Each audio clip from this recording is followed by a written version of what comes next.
And now it's time for Money Matters. And today we're talking about Social Security. Have your attention, right? Matt Dicken, CEO and founder of Strategic Wealth Designers, is joining us. Matt, Social Security always a hot-button topic for those who are paying into it and those receiving it.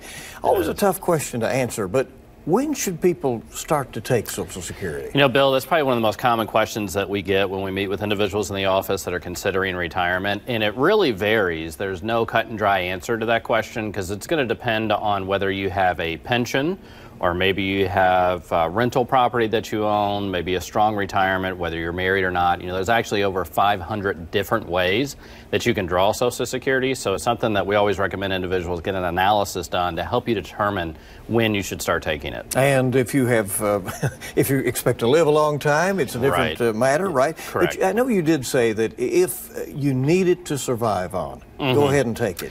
Yeah, so, you know, if you can afford to wait, we know that each year that you put off taking Social Security, the income's going to grow by about 8%. But if you need it, you need to go ahead and start drawing it. But then also, if you're retiring early, we're kind of a big fan of individuals taking it early because each year your income's going to go up a little bit if you wait. However, it's going to take you about 14 years to offset where you kind of catch up had you started taking it early. Clients that are maybe in their 60s and 70s are a little more active than individuals that are in their 80s and 90s. So the fact that you have more income later in life really doesn't help out that much. So again, case by case. Yeah. Right. Yeah.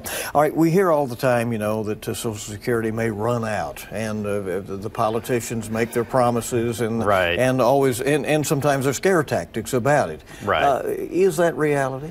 Well, there's some legitimacy to it. You know, when we originally started Social Security in 1935, we had 42 people paying into the program for every one person taking money out. Today, that ratio has fallen to 3 to 1, and in 10 years, it's going to fall to 2 to 1.